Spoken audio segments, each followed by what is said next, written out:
Hi everybody, I'm DJ Sixsmith. You're watching The Sit Down. Brand new book about the Trump administration. This is a good one. Michael Shear, Julie Hirschfeld Davis. Guys, how are you? Good. Thanks for having us. You got it. So I told you guys I'm about 100 pages in, and I can't stop reading this thing because, as I was telling you, there's so much that has happened. There is so much happening every single day. So what was it like putting this whole thing together? Because you guys have infiltrated the Trump world and really exposed a lot of different things. So Michael, let's start with you. You know, one of the things that we said to each other when we started the book was, you know, we've been covering immigration policy for a long time in Washington. We want to write a book that has substance, that has meaning, that is about policy, that an issue that is sort of central to the American question, right? Who are we as Americans? But we also wanted it to be broader than just that. We wanted it to be about the Trump presidency, and both of us had been at the time White House reporters.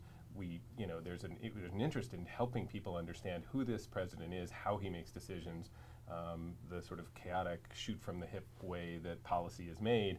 And I think one of the things we're both proud of is that I think it accomplishes that, right? Through examining the essentially first 2 years plus of this presidency and how he dealt with this issue that is so central to his identity.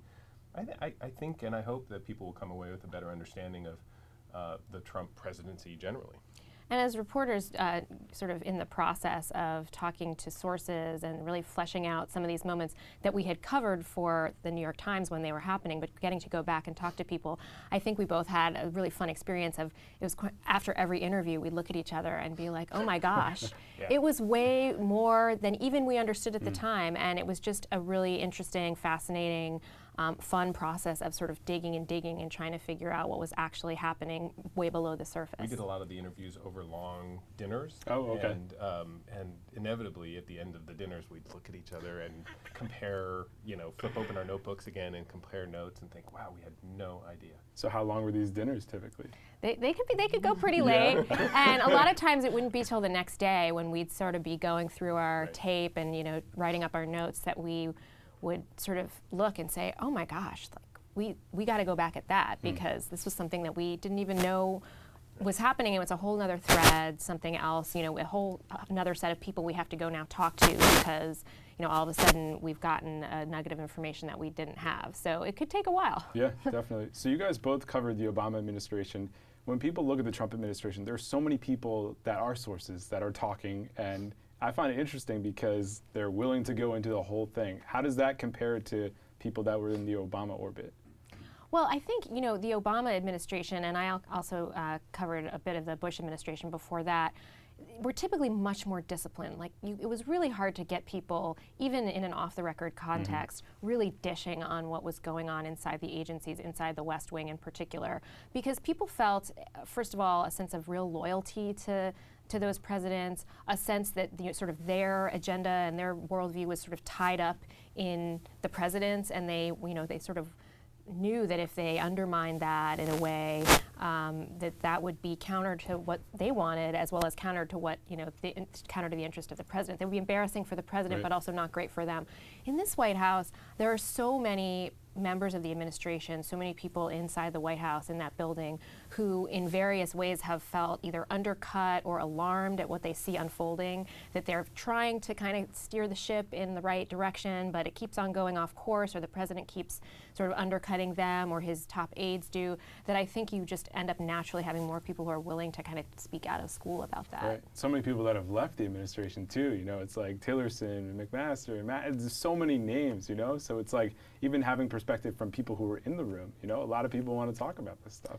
Yeah, and I think one of the things that struck both Julie and I think something that we didn't expect going in, is that a lot of the frustration inside the administration didn't just come from so-called Obama holdovers or deep state people who perhaps have a different immigration agenda or a different idea of where the country should be going on this issue.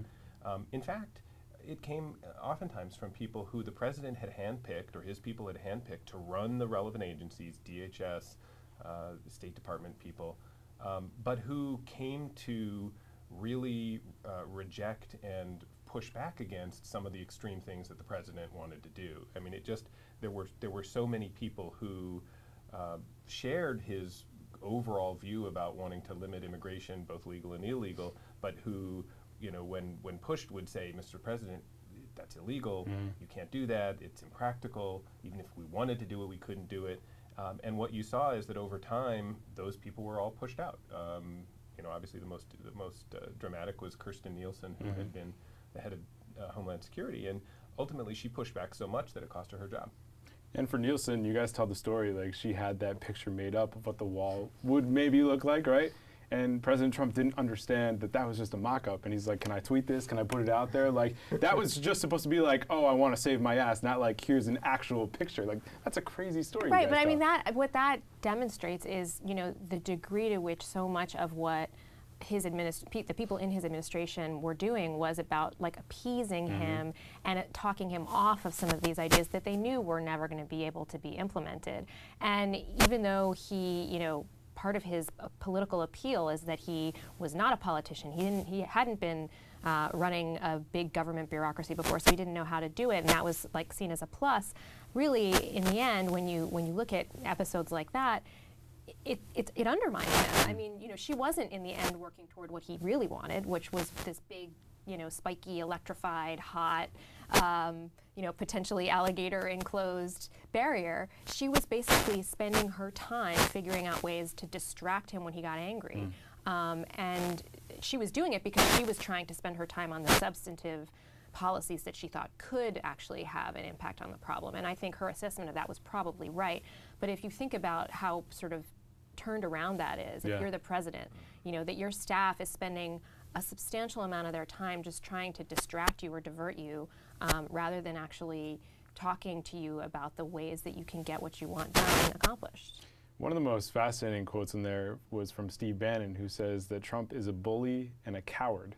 And he was one of the only guys that was really willing to go after President Trump. So when you think about him, what do you think his greatest effect was on Trump? Or how do you, look at his role in the whole picture here?